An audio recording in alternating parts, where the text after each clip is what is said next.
Hello everyone, welcome back to Creative Educational Idea.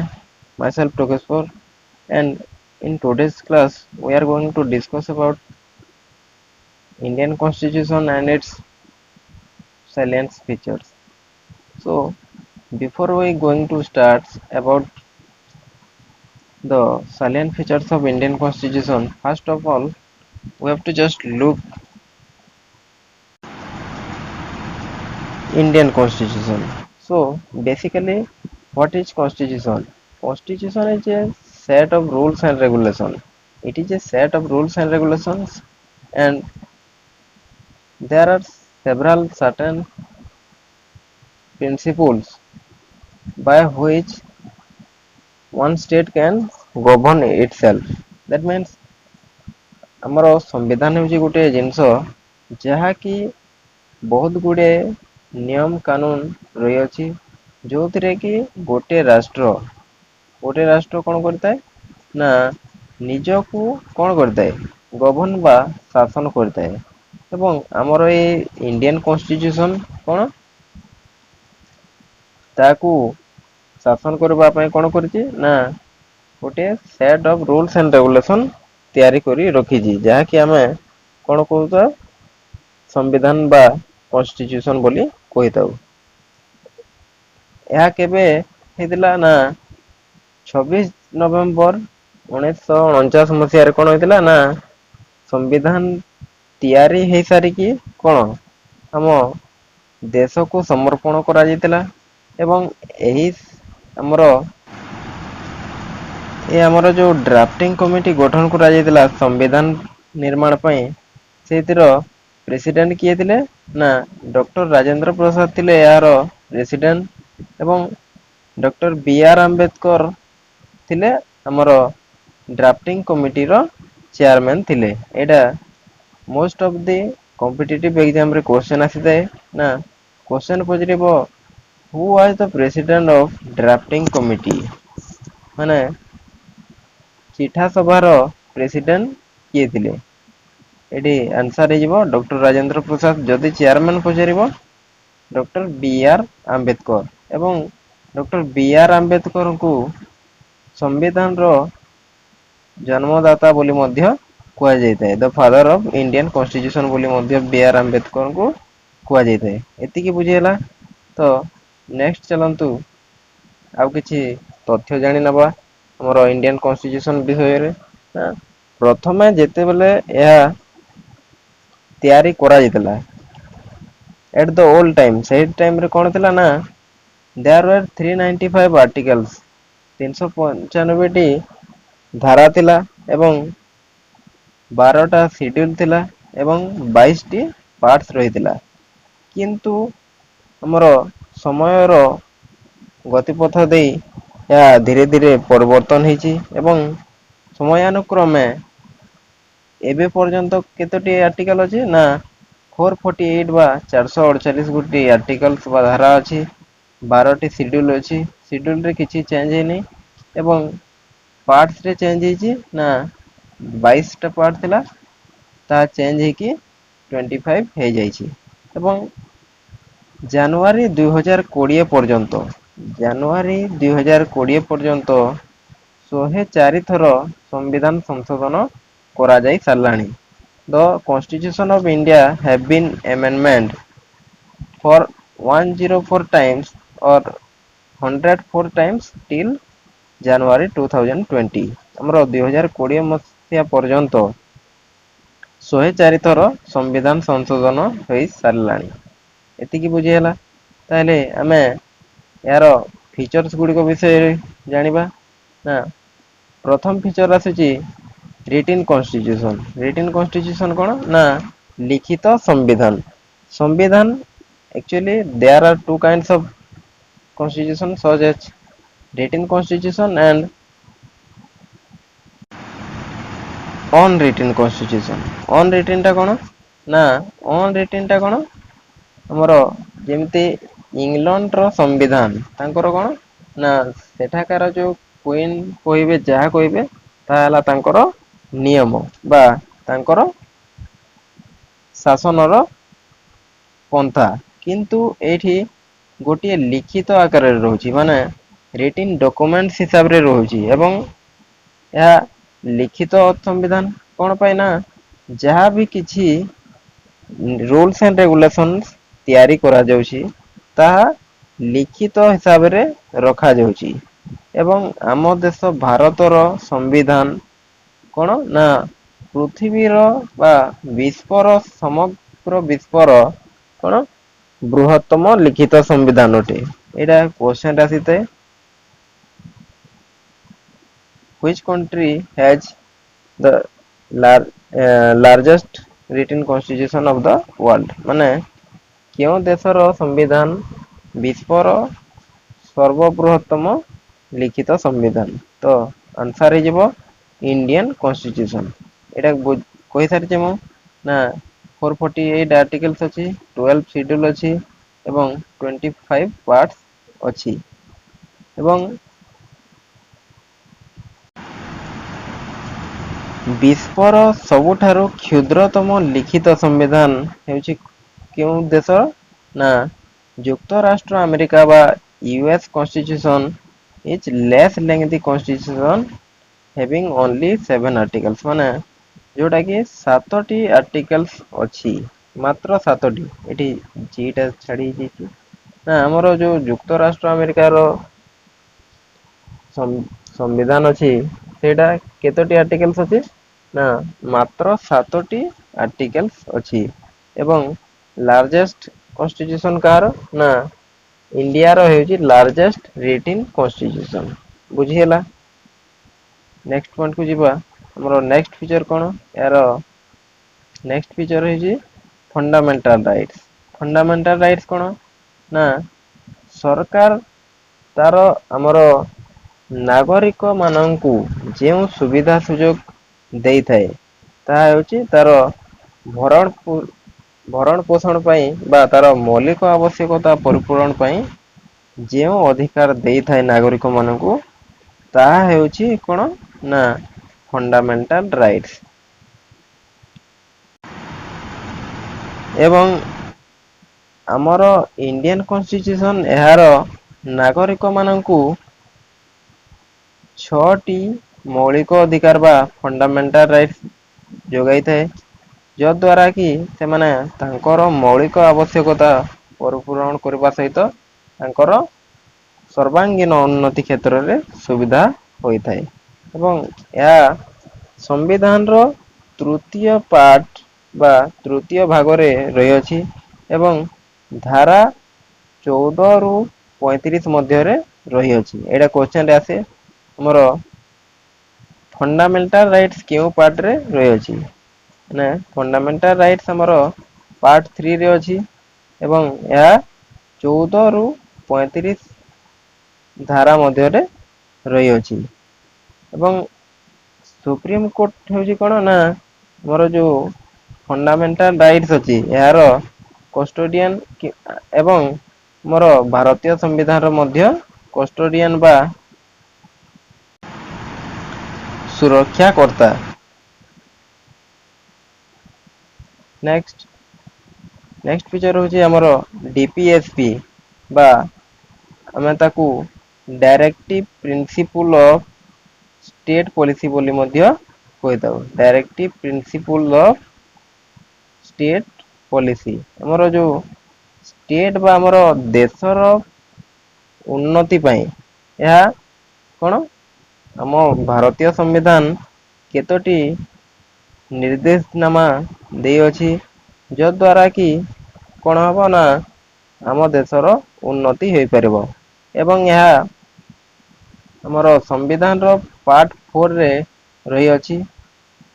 ସରି ହେଇଯାଇଛି ଏଟା ହବ ପାର୍ଟ IV ବା ପାର୍ଟ 4 ରେ ରହିଅଛି। ଏବଂ ଏହା ଧାରା 36 ରୁ 51 ମଧ୍ୟରେ ଯୋଗାଇ ଦିଆଅଛି। ଏବଂ ଏହା ତିନୋଟି ମୁଖ୍ୟ ପ୍ରିନ୍ସିପୁଲ ରହିଅଛି ଯଥା ସୋସିଆଲିଷ୍ଟିକ ବା ସମାଜବାଦୀ, ଲିବରାଲ ବା ଉଦାରବାଦୀ ଏବଂ ଗାନ୍ଧିଆନ ବା ଗାନ୍ଧୀବାଦୀ ନୀତି। ଏଗୁଡିକ ହେଉଛି ଆମର ଡାଇରେକ୍ଟିଭ ପ୍ରିନ୍ସିପଲ ଅଫ ଷ୍ଟେଟ ପଲିସି ବା ରାଷ୍ଟ୍ରୀୟ ନିର୍ଦ୍ଦେଶମୂଳକ ନୀତିର ପରିଚୟ ପତ୍ର ଏବଂ ଏହା ଆମ ଷ୍ଟେଟକୁ ଫଲୋ କରିବାକୁ କଣ କରିଥାଏ ନିର୍ଦ୍ଦେଶ ଦେଇଥାଏ। ବୁଝି ହେଲା ତିନୋଟି ପଏଣ୍ଟ। ନେକ୍ସଟ ପଏଣ୍ଟ କୁ ଯିବା ନା ନେକ୍ସଟ ପଏଣ୍ଟ ହେଉଛି କଣ ନା ଫଣ୍ଡାମେଣ୍ଟାଲ ଡ୍ୟୁଟିଜ। ଫଣ୍ଡାମେଣ୍ଟାଲ ଡ୍ୟୁଟିଜ କଣ ନା ଆମେ ପଢିଲେ ଏବେ ଫଣ୍ଡାମେଣ୍ଟାଲ ରାଇଟ୍ସ ବିଷୟରେ ପଢିଲେ ଯେଉଁଥିରେ କି ଏହାର ସମ୍ବିଧାନ ବା ଆମ ଦେଶ ଏହାର ନାଗରିକ ମାନଙ୍କୁ କଣ ଯୋଗେଇ ଦିଆହଉଛି ନା ମୌଳିକ ଅଧିକାର ଦଉଛି ଯଦ୍ଵାରା କି ତାଙ୍କର ମୌଳିକ ଆବଶ୍ୟକତା ପରିପୂର୍ଣ ହେବ ଏବଂ ସେମାନେ ତାଙ୍କର ସର୍ବାଙ୍ଗୀନ ବିକାଶ ବା ଉନ୍ନତି କରିପାରିବେ। ଠିକ ସେହିପରି ଆମ ଦେଶର ଉନ୍ନତି ପାଇଁ ଆମର ଭାରତୀୟ ନାଗରିକ ମାନଙ୍କୁ କଣ କିଛି ଉତ୍ତର ଦାୟିତ୍ୱ ଦିଆଯାଇଛି ଯଦ୍ଵାରା କି ସେମାନେ ଆମ ଦେଶର ଉନ୍ନତିରେ ସହାୟକ ହୋଇପାରିବେ। ଏବଂ ଏହି ଫଣ୍ଡାମେଣ୍ଟାଲ ଡ୍ୟୁଟିଜ ବା ମୌଳିକ କର୍ତ୍ତବ୍ୟ ଆମ ଭାରତୀୟ ସମ୍ବିଧାନର ଧାରା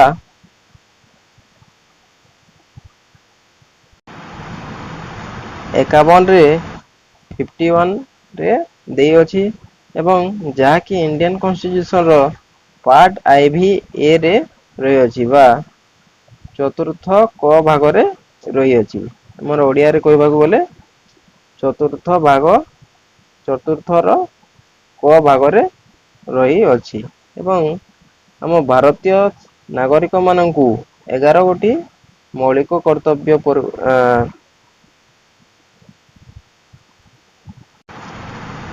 ଦିଆଯାଇଛି ଯଦ୍ୱାରା କି ସେମାନେ ଆମ ଦେଶର ଉନ୍ନତି ପାଇଁ ସହାୟକ ହୋଇପାରିବେ।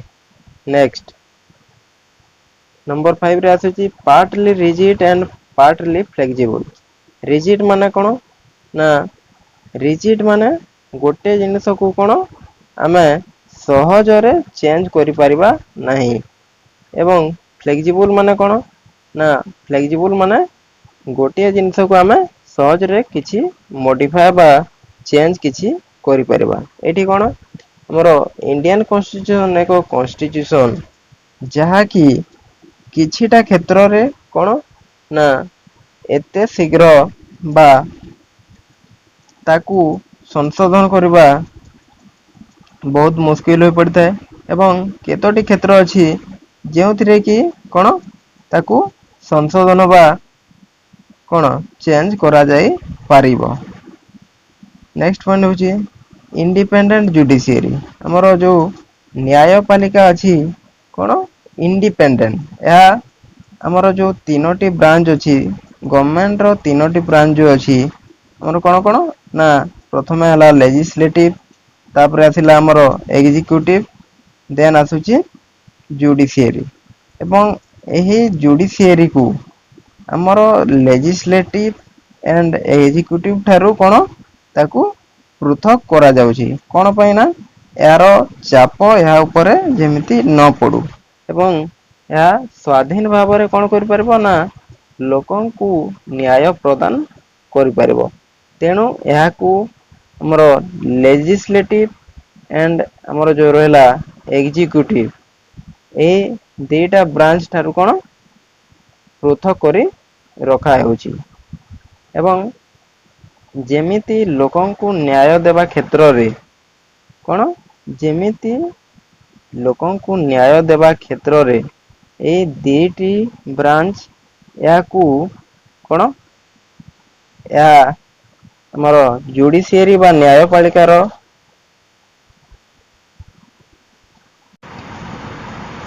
କାର୍ଯ୍ୟରେ ଯେମିତି ହସ୍ତକ୍ଷେପ ନ କରୁ ଠିକ ସେହିପରି ବ୍ୟବସ୍ଥା ମଧ୍ୟ କରାଯାଇଛି। ବୁଝି ହେଲା।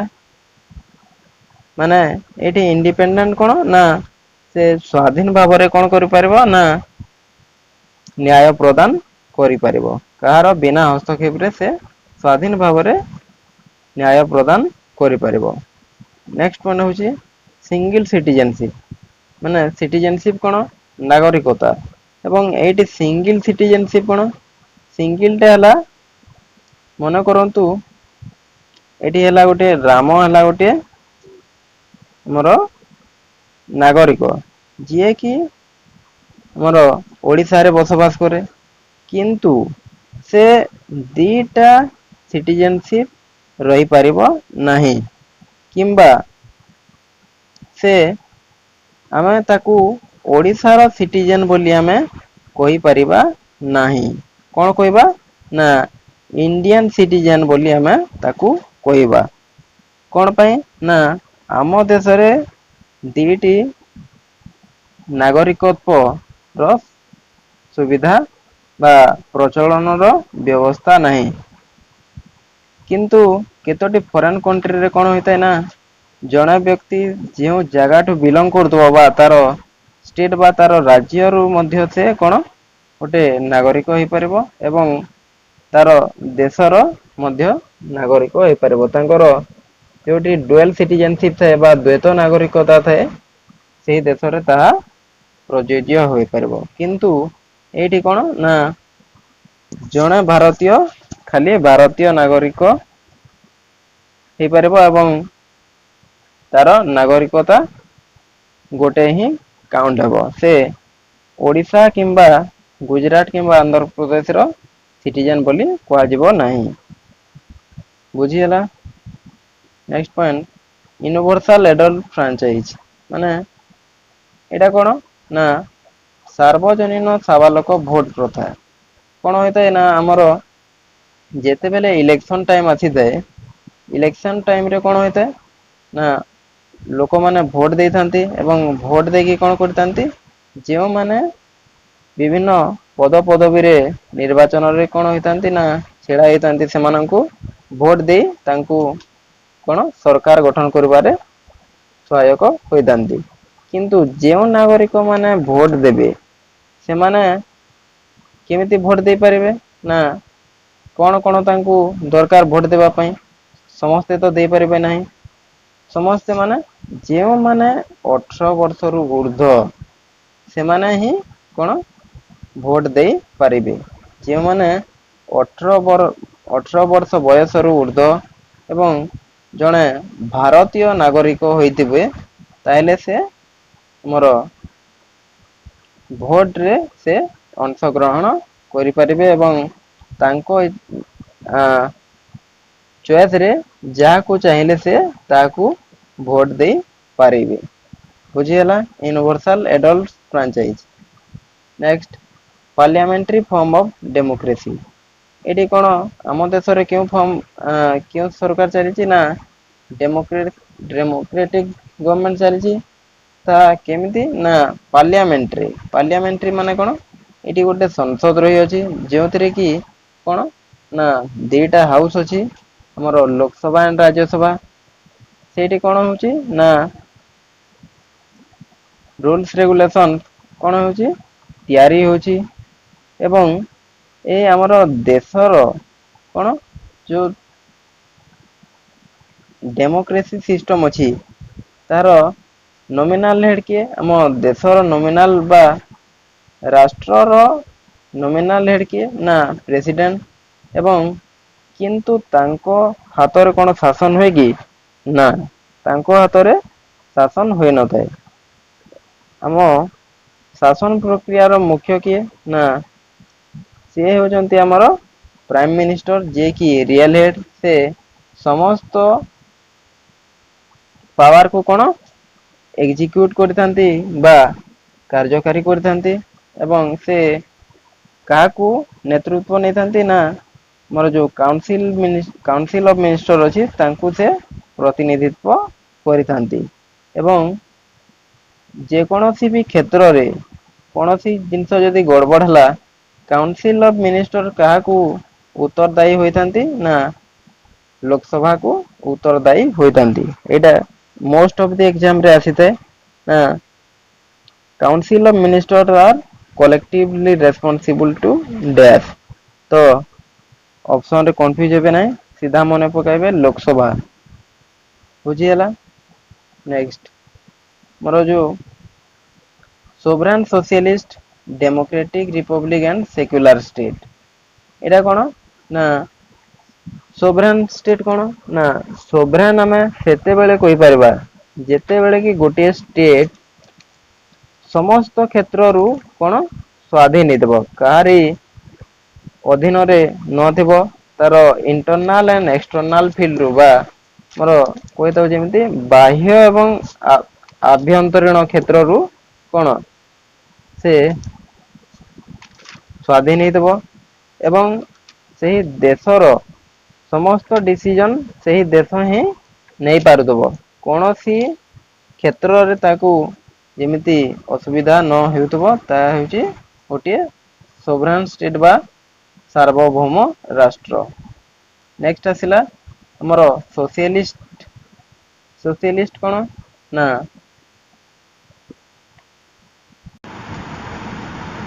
ସମାଜବାଦୀ ରାଷ୍ଟ୍ର ସମାଜବାଦୀ ରାଷ୍ଟ୍ର କଣ ନା ଯେଉଁ ରାଷ୍ଟ୍ର ବା ଯେଉଁ ଦେଶ ତାର ଲୋକମାନଙ୍କର ମଙ୍ଗଳ ପାଇଁ କଣ କରିଥାଏ ଲୋକମାନଙ୍କର ମଙ୍ଗଳ ପାଇଁ ବିଭିନ୍ନ ଉନ୍ନତି ମୂଳକ କାର୍ଯ୍ୟ ଗ୍ରହଣ କରିଥାଏ ବା ନିୟମ ତିଆରି କରିଥାଏ ସେଇ ଦେଶ ହେଉଛି ସମାଜବାଦୀ ରାଷ୍ଟ୍ର ଏବଂ ଏହା ସବୁବେଳେ ଲୋକଙ୍କ ଏହାର ଜନସାଧାରଣଙ୍କ କଣ ନା ତାଙ୍କର ଯେଉଁ ସୁବିଧା ଅସୁବିଧାକୁ ନେଇ ସେ କଣ କାର୍ଯ୍ୟ ଗ୍ରହଣ କରିଥାଏ ବା କିଛି ରୁଲସ ରେଗୁଲେସନ ତିଆରି କରିଥାଏ ନେକ୍ସଟ ଡେମୋକ୍ରେଟିକ କଣ ଡେମୋକ୍ରେଟିକ ଆମର ଗଣତାନ୍ତ୍ରିକ କଣ ଯେଉଁଠି ଡେମୋକ୍ରେସି ସିଷ୍ଟମ ଚାଲୁଅଛି ଡେମୋକ୍ରେସି କଣ ନା ଏହା ହେଉଛି ଲୋକମାନଙ୍କ ଦ୍ଵାରା ଆମର ଆବ୍ରାହମ ଲିଙ୍କନ କହିଥିଲେ ଯେ ଡେମୋକ୍ରେସି ହଉଛି ଲୋକମାନଙ୍କ ପାଇଁ ଏବଂ ଲୋକମାନଙ୍କ ଦ୍ଵାରା ପ୍ରତିଷ୍ଠିତ ସରକାର ମାନେ ଏଇଠି ହଉଛି କଣ ନା ଲୋକମାନେ ହିଁ ସବୁ କିଛି ବା ଲୋକମାନେ କଣ କରିବେ ନା ସେମାନେ ସରକାର ଗଠନ କରିବାରେ ସହାୟକ ହେବେ ସେମାନେ ନିଜେ ମଧ୍ୟ କଣ ସେଇ ପଦବୀରେ ଛିଡା ହେଇକି କଣ ନିର୍ବାଚନ ଲଢି ପାରିବେ ଏବଂ ଆଉ କଣ କରିପାରିବେ ନା ସେମାନେ ନିଜ ପାଇଁ ନିୟମ କାନୁନ ତିଆରି କରିପାରିବେ ଏଇଠି ସରକାର କଣ ଲୋକମାନଙ୍କ ପାଇଁ ମାନେ ଯେଉଁ ସରକାର ହବ କଣ ନା ଲୋକମାନଙ୍କର ମଙ୍ଗଳ ପାଇଁ ସେ କଣ କରିବ ନା ବିଭିନ୍ନ ଉନ୍ନତି ମୂଳକ କାର୍ଯ୍ୟ ଗ୍ରହଣ କରିବ ଏବଂ ଲୋକମାନଙ୍କ ଦ୍ଵାରା ମାନେ ଲୋକମାନେ ଭୋଟ ଦେଇକି କଣ କରିବେ ନା ସରକାର ଗଠନ କରିବେ ଏବଂ ଲୋକମାନଙ୍କର ମାନେ ଏଇଠି ଲୋକମାନେ ନିଜେ ହିଁ ହଉଛି ନିଜେ ହଉଛନ୍ତି ସରକାର ନେକ୍ସଟ ବୁଝି ହେଲା ଆମର ନେକ୍ସଟ ଆସିଲା ରିପବ୍ଲିକ ଟା କଣ ନା ଯେଉଁ ଦେଶରେ କଣ ଯେଉଁ ଦେଶର ମାନେ ରାଷ୍ଟ୍ର ମୁଖ୍ୟ ବା ଚିଫ ଅଫ୍ ଦ ଷ୍ଟେଟ କଣ ହେଇଥିବେ ନା ଜଣେ ଇଲେକ୍ଟେଡ ୱାନ ବା ଆମର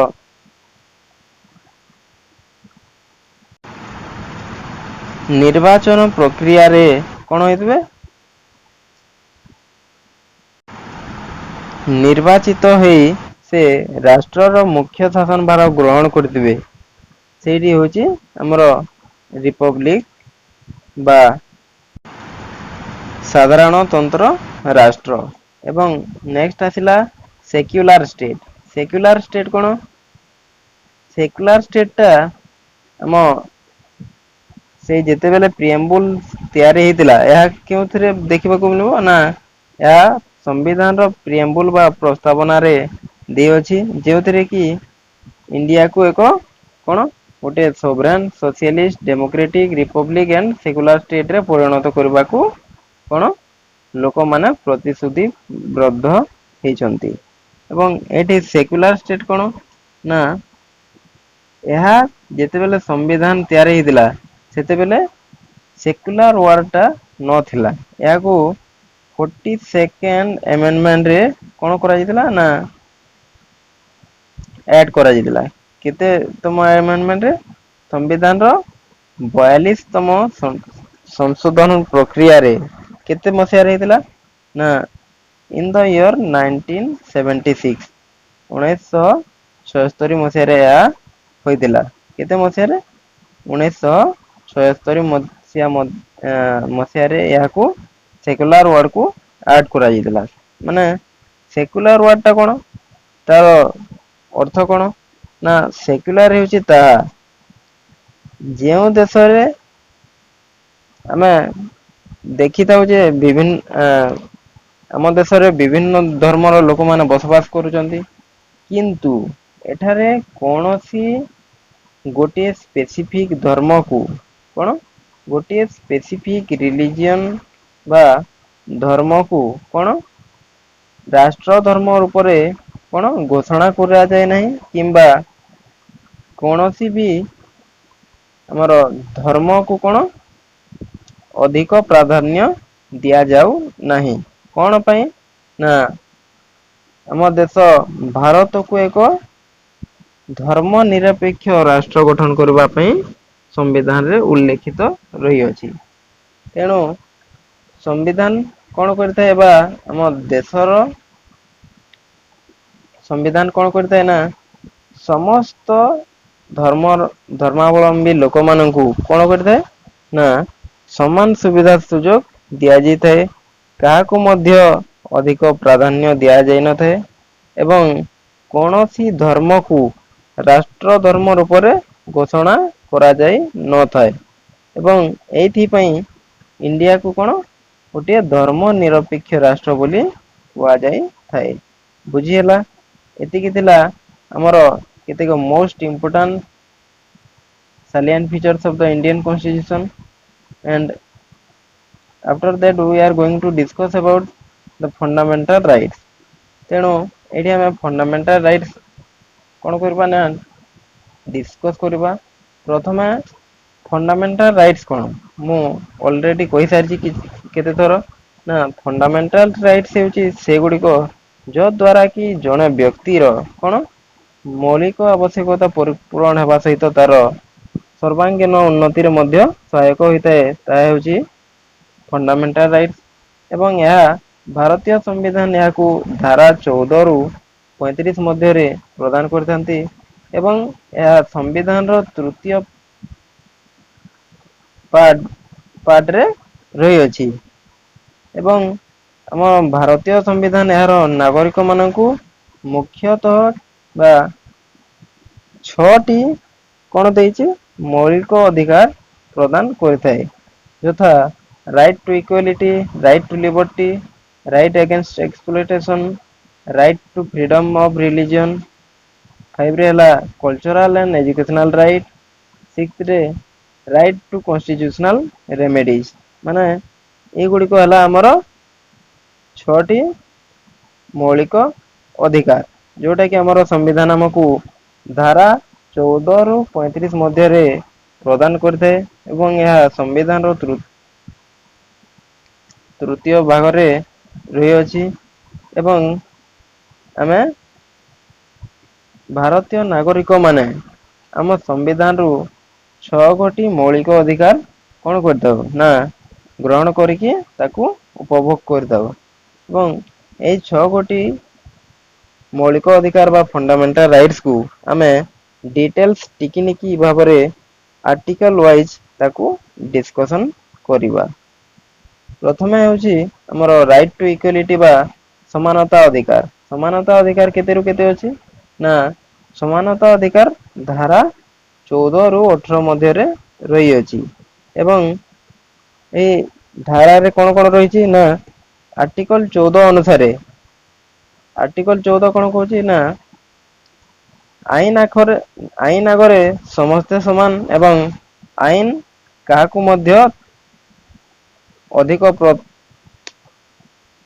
ପ୍ରଶ୍ରୟ ଦେବ ନାହିଁ ସମସ୍ତଙ୍କୁ ସମାନ ଦୃଷ୍ଟିରେ ଦେଖିବ ଏବଂ ସମସ୍ତଙ୍କୁ ସମାନ ସୁବିଧା ଦେବ। ବୁଝି ହେଲା ଆର୍ଟିକଲ 14। Next article 15। ଆର୍ଟିକଲ 15 କଣ ନା ଆମ ରାଷ୍ଟ୍ର କାହାକୁ ମାନେ ସେ ବାସନ୍ଦ ବା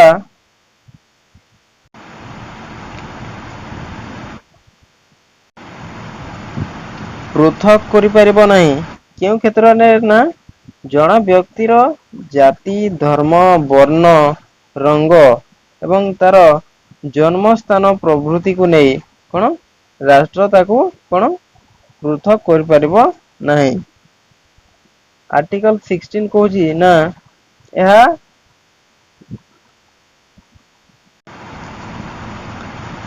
ପବ୍ଲିକ ଏମ୍ପ୍ଲୟମେଣ୍ଟ ବା ସରକାରୀ ନିଯୁକ୍ତି କ୍ଷେତ୍ରରେ ସମସ୍ତ ନାଗରିକ ମାନଙ୍କୁ କଣ ତାଙ୍କର ଜାତି, ଧର୍ମ, ବର୍ଣ୍ଣ, ଭାଷା ତାଙ୍କର ଜନ୍ମସ୍ଥାନ ନିର୍ବିଶେଷରେ ସମସ୍ତଙ୍କୁ ସମାନ ସୁବିଧା ସୁଯୋଗ ଦିଆଯିବ ବୋଲି କଣ ପ୍ରତିଶ୍ରୁତି କରିଛି ଏବଂ ଏଥିରେ ଷ୍ଟେଟ ବା ଆମର ରାଷ୍ଟ୍ର କାହାରିକୁ ମଧ୍ୟ କଣ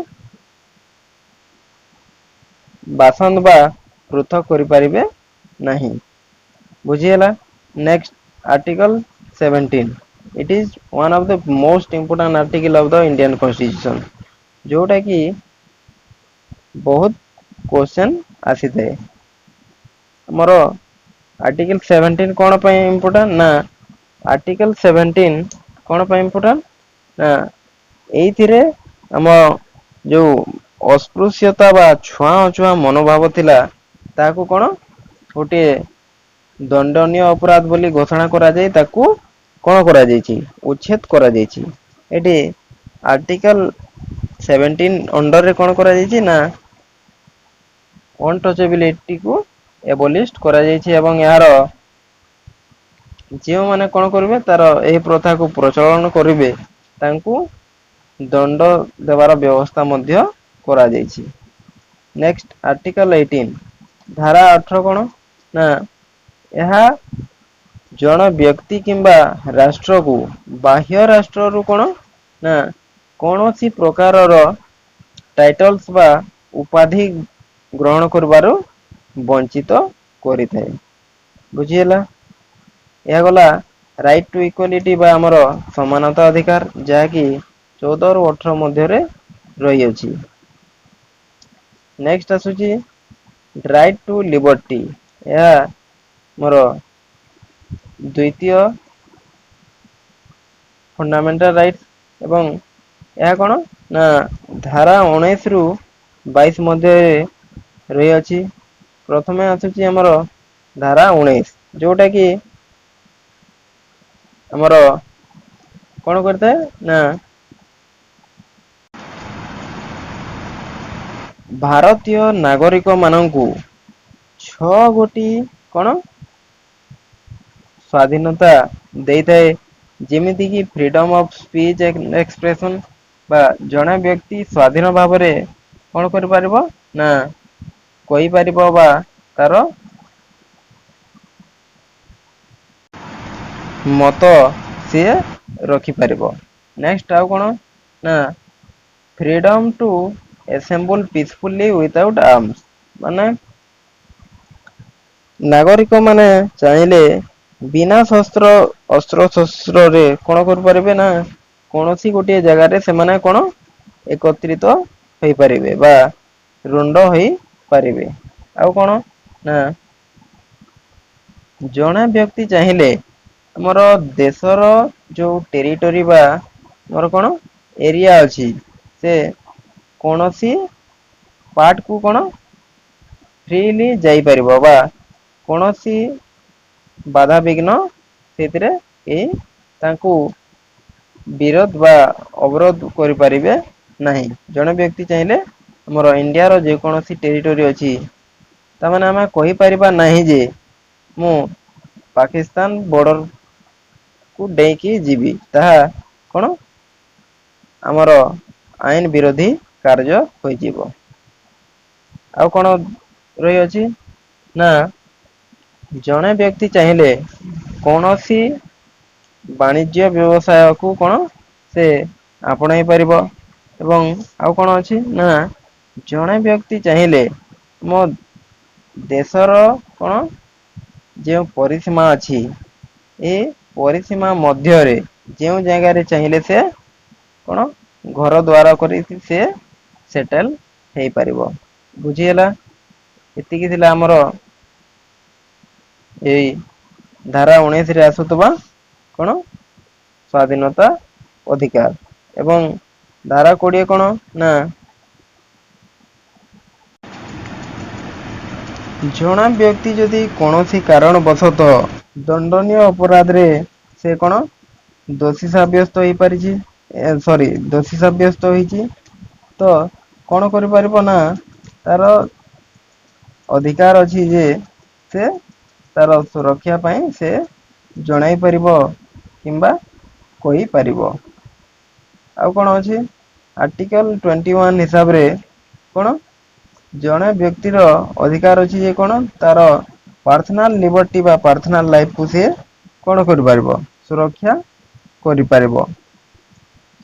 ନେକ୍ସଟ ଆର୍ଟିକଲ 21 ଏ ହେଉଛି କଣ ଆମର ମୋଷ୍ଟ ଇମ୍ପୋର୍ଟାଣ୍ଟ ଆର୍ଟିକଲ 21 ଏ ଯୋଉଟା କି ହଉଛି ଆମର କଣ କେତେ ତମ ସମ୍ବିଧାନ ସଂଶୋଧନରେ ହେଇଥିଲା ନା ଏହା 86 କନଷ୍ଟିଚ୍ୟୁସନାଲ ଆମେଣ୍ଡମେଣ୍ଟରେ ଆଡ ହେଇଥିଲା ଧାରା 21 ଏ ଏବଂ କେତେ ମସିହାରେ ହେଇଥିଲା ନା 2002 ମସିହାରେ ଇଏ ଆଡ ହେଇଥିଲା ଯୋଉଟା କି ଆମେ ରାଇଟ ଟୁ ଏଜୁକେସନ ବା ଆରଟି ବୋଲି ମଧ୍ୟ କହିଥାଉ କଣ ଆର ଟି କେତେ ତମ ସମ୍ବିଧାନ ସଂଶୋଧନ ନା 86 constitutional amendment in the year 2002 ଯାହାକି ଆମେ ଆର ଟି ଇ ବା ରାଇଟ ଟୁ ଏଜୁକେସନ ବୋଲି କହିଥାଉ।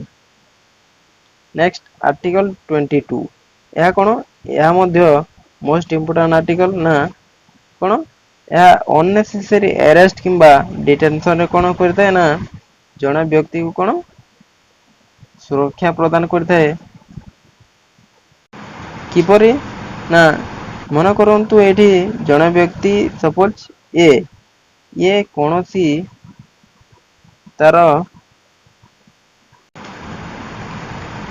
ଅପରାଧରେ ଜଡିତ କିନ୍ତୁ ପୋଲିସ ତାକୁ ବିନା ଜଣେଇକି କେତେ ସମୟ ପୂର୍ବରୁ ନା 24 ଆୱାର୍ସ ଆଗରୁ ତାକୁ କଣ କରିବ ନା ଇନଫର୍ମ କରିବ ଏବଂ ଆରେଷ୍ଟ ୱାରେଣ୍ଟ ତା ନାଁରେ ବାହାର କରିକି ତାକୁ କଣ ଆରେଷ୍ଟ କରିବା ପାଇଁ ଆସିବ କିନ୍ତୁ ବିନା କୌଣସି ଆରେଷ୍ଟ ୱାରେଣ୍ଟ ନେଇକି ସିଏ କୌଣସି ବ୍ୟକ୍ତିକୁ ସିଧାସଳଖ ଭାବରେ କଣ ଆରେଷ୍ଟ କରିପାରିବ ନାହିଁ ଏହା କଣ ଧାରା 22 ରେ ଉଲ୍ଲେଖିତ ରହିଅଛି। ନେକ୍ସଟ ରାଇଟ ସେକେଣ୍ଡ ଏକ୍ସପ୍ଲୋଇଟେସନ ଆମର ଶୋଷଣ ବିରୋଧୀ ଅଧିକାର କଣ ନା ଯୋଉ ଆମର ହ୍ୟୁମାନ ଟ୍ରାଫିକିଂ ବା ଫୋର୍ସ ଲେବର ରହିଅଛି ମୋର କଣ ଏହା ଧାରା 23 ରେ ରହିଅଛି ଏବଂ ଏହାକୁ କଣ ନିଷେଧ କରାଯାଇଛି ଯେମିତି କିି ଆମର ଧାରା 24 ରେ ମଧ୍ୟ ଚାଇଲ୍ଡ ଲେବର ବା ଶିଶୁ ଶ୍ରମିକ କୁ କଣ ନିଷେଧ କରାଯାଇଛି ଏବଂ ଯେଉଁମାନେ ନ ମାନିକି କଣ କରୁଛନ୍ତି ନା ଶିଶୁ ଶ୍ରମିକ କୁ କାମ କରାଉଛନ୍ତି ସେମାନେ କଣ ନା ଦଣ୍ଡନୀୟ ଅପରାଧରେ ଦଣ୍ଡିତ ହେବେ ଏବଂ ଏହି ଶିଶୁ ଶ୍ରମିକ ମାନେ ଆମେ କାହାକୁ ଶିଶୁ ଶ୍ରମିକ କହିବା ନା କୌଣସି ଗୋଟେ ପୁଅ କିମ୍ବା ଝିଅ ହେଉ ତାର ବୟସ ବିଲୋ 24 ବିଲୋ 14 ବା 14 ବର୍ଷ ବୟସରୁ କମ ବୟସ ହେବ ତାହାକୁ ଆମେ ଚାଇଲ୍ଡ ଲେବରରେ କଣ ଇନକ୍ଲୁଡ କରିବା ଯେଉଁମାନେ ବିଭିନ୍ନ ଡେଞ୍ଜରସ୍ ଖଣିରେ କିମ୍ବା ମାଇନ୍ସ କିମ୍ବା ଫ୍ୟାକ୍ଟ୍ରିରେ କାମ କରୁଛନ୍ତି ତା ହଉଛନ୍ତି ଆମର ଚାଇଲ୍ଡ ଲେବର ବା ଶିଶୁ ଶ୍ରମିକ ଏବଂ ଧାରା 24 ରେ ଏହାକୁ କଣ ନିଷେଧ କରାଯାଇଛି ଏବଂ ଦଣ୍ଡନୀୟ ଅପରାଧ ବୋଲି ଶିଶୁ ଶ୍ରମିକ ମାନଙ୍କୁ କାମ କରାଇବା ଦଣ୍ଡନୀୟ ଅପରାଧ ବୋଲି ମଧ୍ୟ କୁହାଯାଇଛି। ନେକ୍ସଟ ଆସୁଛି right to freedom of religion ମାନେ ଧର୍ମଗତ ଅଧିକାର ଧର୍ମଗତ ଅଧିକାର କଣ ମୋର 4ଟି ମେନ୍ ଆର୍ଟିକାଲ ରହୁଛି ଯେଉଁଥିରେ କି ଧାରା 25 ରୁ 28 ରେ ରହିଅଛି ଏବଂ ଧାରା 25 କଣ ନା ଜଣେ ବ୍ୟକ୍ତି ଚାହିଁଲେ କଣ କରିପାରିବ ନା ତାର ଇଚ୍ଛା ଅନୁସାରେ କଣ କରିବ ନା ଯେକୌଣସି ଧର୍ମକୁ ସେ ଗ୍ରହଣ କରିବ ଏବଂ ତାର ପ୍ରଚାର ପ୍ରସାର କରିପାରିବ। ବୁଝିହେଲା। Next article 26। 26 ରେ କଣ ନା ସେ ଯେଉଁ ଧର୍ମରେ କଣ ଅଛି ନା ମୋର ଯେଉଁ ଧର୍ମ ଗ୍ରହଣ କରିଛି ସେ ଧର୍ମର ତାଙ୍କର ଯୋଉ ଧାର୍ମିକ କାର୍ଯ୍ୟକ୍ରମ ରହିଥାଏ ବା ତାଙ୍କର ସେଇ ଯୋଉ ମ୍ୟାନେଜମେଣ୍ଟ ପ୍ରକ୍ରିୟା ରହିଥାଏ ସେ କୌଣସି ବିନା ହସ୍ତକ୍ଷେପରେ ସେ ଆରାମ ସେ କରିପାରିବ ତାଙ୍କୁ କେହି କଣ ନା ବିରୋଧ କରିପାରିବେ ନାହିଁ। Next article 27। ଏଇଟା କଣ ନା ଜଣେ ବ୍ୟକ୍ତି ଚାହିଁଲେ କୌଣସି ଧର୍ମର କଣ କୌଣସି ଧର୍ମର ଉନ୍ନତି ବା କଣ ପ୍ରଚାର ପ୍ରସାର ପାଇଁ କଣ ସେ ଦାନ କରିପାରିବେ। କଣ କରିପାରିବେ ନା ଦାନ କରିପାରିବେ। ଏହା ବାଧ୍ୟତାମୂଳକ ନୁହେଁ। କୌଣସି ବ୍ୟକ୍ତିଙ୍କୁ ଆମେ ବାଧ୍ୟ କରିପାରିବା ନାହିଁ ଯେ ଆମେ ଗଣେଶ ପୂଜା କରୁଛୁ ଆମକୁ ଏତିକି ଟଙ୍କା ଚାନ୍ଦା ଦିଅ। ଆମେ ସରସ୍ଵତୀ ପୂଜା କରୁଛୁ ଏତିକି ଟଙ୍କା ଚାନ୍ଦା ଦିଅ। ଏଇଟା କଣ ଇଲିଗାଲ ହେଇଯିବ। Next article 28। ଆର୍ଟିକଲ 28 କଣ ନା ଆମର ଯେଉଁ ଏଜୁକେସନାଲ ଇନଷ୍ଟିଟ୍ୟୁସନ ବା ଆମର କଣ ରହିଛି ଶିକ୍ଷାନୁଷ୍ଠାନ ଗୁଡିକ ରହିଅଛି ସେଇଥିରେ କଣ ନା କୌଣସି ଟିଚର ପିଲାମାନଙ୍କୁ କଣ ଧାର୍ମିକ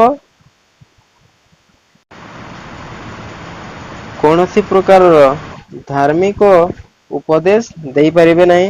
ଏହା କଣ କରାଯାଇଛି ନା ରେଷ୍ଟ୍ରିକସନ ଲଗାଯାଇଛି ବା କଟକଣା କରାଯାଇଛି ଯେ କୌଣସି ଶିକ୍ଷକ କିମ୍ବା ମୋର ଶିକ୍ଷା କର୍ମୀ କଣ କରିପାରିବେ ନାହିଁ ନା ଧର୍ମଗତ ଉପଦେଶ ପିଲାମାନଙ୍କୁ ଦେଇପାରିବେ ନାହିଁ। ଏହା କଣ ହେଇଯିବ ନା ପାର୍ସିଆଲିଟି ହେଇଯିବ। ତେଣୁ ଆମର ଯୋଉ ଶିକ୍ଷାନୁଷ୍ଠାନ ଗୁଡିକରେ କଣ ଧାର୍ମିକ ଇନଷ୍ଟ୍ରକ୍ସନ କୁ କଣ ରେଷ୍ଟ୍ରିକ୍ଟ କରାଯାଇଛି। Next cultural and educational rights ମୋର ଯୋଉ ସାଂସ୍କୃତିକ ଏବଂ କଣ ଶିକ୍ଷାଗତ ଅଧିକାର ଯାହାକି 29 ଏବଂ 30 ରେ ରହିଅଛି। ଆମର ଧାରା 29 ରେ କଣ ନା କୌଣସି ଗୋଟିଏ ମାଇନରିଟି ଗ୍ରୁପ ର କଣ କୌଣସି ଗୋଟିଏ ମାଇନରିଟି ଗ୍ରୁପ ର ତାଙ୍କର ଭାଷା ଆମର ତାଙ୍କର ଯୋଉ ରହିଛି ସଂସ୍କୃତି ଏବଂ ପରମ୍ପରା କୁ କଣ ଲକ୍ଷ୍ୟ କରି କାହାକୁ କଣ ଡିସକ୍ରିମିନେସନ ବା ବାରଣ କରାଯାଇ ପାରିବ ନାହିଁ। କଣ ମାନେ ଆମର ଯୋଉ ମାଇନରିଟି ଗ୍ରୁପ ରହୁଛନ୍ତି ତାଙ୍କୁ ତାଙ୍କର ଭାଷା ଏବଂ ତାଙ୍କର ଯୋଉ ସଂସ୍କୃତି ରହୁଛି ସେହି ଦୃଷ୍ଟିକୋଣରୁ ସେମାନଙ୍କୁ ବାରଣ କରାଯାଇ ପାରିବ ନାହିଁ ଏବଂ ତାଙ୍କୁ ଶିକ୍ଷା ଅଧିକାରରୁ ମଧ୍ୟ କେହି ବଞ୍ଚିତ କରିପାରିବେ ନାହିଁ। ନେକ୍ସଟ ଆର୍ଟିକଲ 30 ମୋର ଆର୍ଟିକଲ 30 କଣ କରିଥାଏ ନା ଯେଉଁମାନେ ଆମର ମାଇନରିଟି ଗ୍ରୁପ ରହୁଛନ୍ତି ବା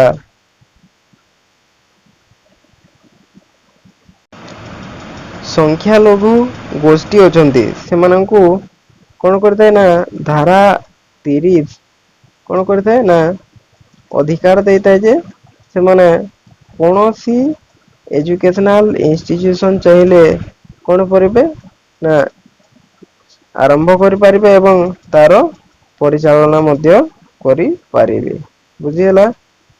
ନେକ୍ସଟ ଆସୁଛି ସରି ଏଇଠି ଆର୍ଟିକଲ 31 ଅଛି ଏଇଟା କଣ ନା ଯେତେବେଳେ ସମ୍ବିଧାନରେ ପ୍ରଥମ କରି ଆମର ଫଣ୍ଡାମେଣ୍ଟାଲ ରାଇଟସ ଦିଆଯାଇଥିଲା ସେତେବେଳେ କଣ କରାଯାଇଥିଲା ନା 7ଟି ଫଣ୍ଡାମେଣ୍ଟାଲ ରାଇଟ୍ସ ଆଡ କରାଯାଇଥିଲା। ଏବଂ ଯେଉଁଥିରେ ଥିଲା ଗୋଟିଏ ମୋର right to property right to property ମଧ୍ୟ ଗୋଟେ ରାଇଟ ଥିଲା ମାନେ ଫଣ୍ଡାମେଣ୍ଟାଲ ରାଇଟ ଥିଲା। ଏବଂ ତାହାକୁ କଣ କରାଗଲା ନା ଯେହେତୁ ଏହା ବିଭିନ୍ନ ଗଣ୍ଡଗୋଳ ଏବଂ ସମସ୍ୟାର କାରଣ ହେଲା ତାକୁ ସମ୍ବିଧାନର 44ତମ ସଂଶୋଧନରେ କେତେତମ ନା ସମ୍ବିଧାନର 44th Amendment Act ମୋର କେତେ ମସିହା ନା 1978 ମସିହା କେତେ 1978 ମସିହାରେ ଏହାକୁ କଣ କରାଯାଇଥିଲା ନା ରିମୁଭ୍ କରାଯାଇଥିଲା ବା ଏହାକୁ ଆମର ଫଣ୍ଡାମେଣ୍ଟାଲ ରାଇଟ୍ସ ରୁ କାଢି ନିଆଯାଇ କଣ କରାଯାଇଥିଲା ନା ଆମର ଲିଗାଲ ରାଇଟ୍ ରୂପରେ ଏହାକୁ ସ୍ଥାନ ଦିଆଯାଇଥିଲା କେଉଁ ରାଇଟ୍ ନା ଲିଗାଲ ରାଇଟ୍ ରେ ତାକୁ ରଖାଯାଇ ଅଛି। ବୁଝି ହେଲା କେତେ ତମ ସମ୍ବିଧାନ ସଂଶୋଧନ ନା 44th ସମ୍ବିଧାନ ସଂଶୋଧନ କେତେ 1978 ମସିହାରେ ଏହା ହୋଇଥିଲା। Next right to constitutional remedies ଆମର ଯୋଉ ସାମ୍ବିଧାନିକ ପ୍ରତିକାର ଗତ ଅଧିକାର କଣ ନା ଏହା ଆସୁଛି ଆମର ଧାରା 32 ରେ ଯୋଉଥିରେ କି ସୁପ୍ରିମ କୋର୍ଟ କଣ କରିଥାନ୍ତି ନା 5 ଗୋଟି ହୁକୁମ ନାମା ବା ରିଟ କଣ କରିଥାନ୍ତି ନା ଜାରି କରିଥାନ୍ତି କଣ ପାଇଁ ନା ଯଦି ଜଣେ ବ୍ୟକ୍ତିର ମୌଳିକ ଅଧିକାର କଣ ହବ କ୍ଷୁର୍ଣ୍ଣ ହେବ ବା ଭାଉଲେଟସ ହଉଛି କୌଣସି ବ୍ୟକ୍ତିର if the fundamental rights of a citizen is getting violated then the Supreme Court suppose ଜଣେ ବ୍ୟକ୍ତି ତାର ମୌଳିକ ଅଧିକାର କ୍ଷୁର୍ଣ୍ଣ ହେଲା ସେ କଣ କରିବ ନା ଯାଇକି କୌଣସି ଆମର କେସରେ କୋର୍ଟରେ କଣ ଅପିଲ କଲା ସେହି ଦୃଷ୍ଟିକୋଣକୁ ନେଇ କଣ କରିବେ ନା ସୁପ୍ରିମ କୋର୍ଟ 5 ଗୋଟି ହୁକୁମ ନାମା ଜାରି କରିଥାନ୍ତି ଯ ଦ୍ୱାରା କି କଣ ହୋଇଥାଏ ନା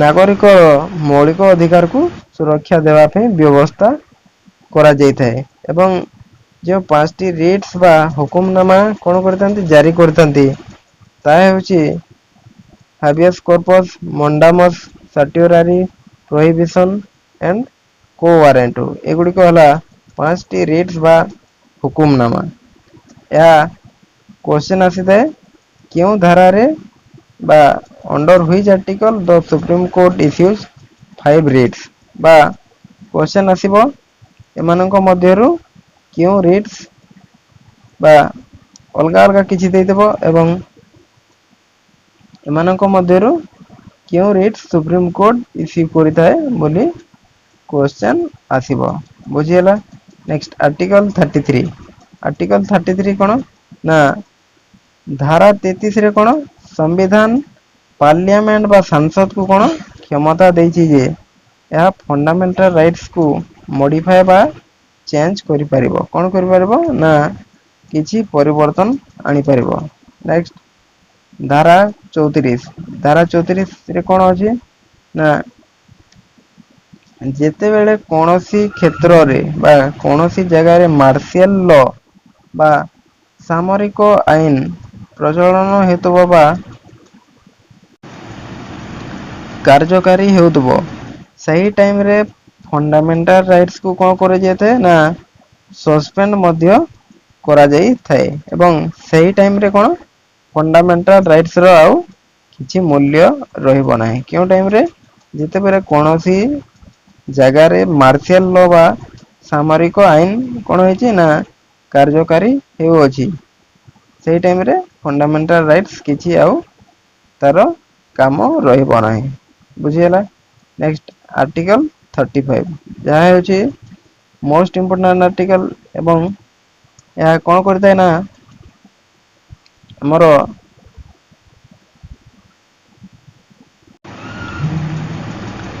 ସମ୍ବିଧାନ ବିଭିନ୍ନ ଗୁଡିଏ କଣ କରିଥାଏ ନା ଲେଜିସ୍ଲେସନ ବା ନିୟମ କାନୁନ ତିଆରି କରିଥାଏ କଣ ପାଇଁ ନା ମୋର ଏଇ ଯୋଉ ପାର୍ଟ ରହିଛି ଆମର ପାର୍ଟ ଥାର୍ଡ ରହିଛି ଯୋଉଟା କି ଆମର ଫଣ୍ଡାମେଣ୍ଟାଲ ରାଇଟ ଏହାକୁ କଣ ନା ଅଧିକରୁ ଅଧିକ କଣ ଇଫେକ୍ଟିଭ କରିବା ପାଇଁ ଏହାର ବ୍ୟବସ୍ଥା କରିଥାଏ ତ एया थिला हमरो फंडामेंटल राइट्स एवं ଆମେ डिस्कस कले इंडियन कॉन्स्टिट्यूशन रो फीचर्स एवं फंडामेंटल राइट्स तेणु एया थिला आजिरो discussion points so thank you very much.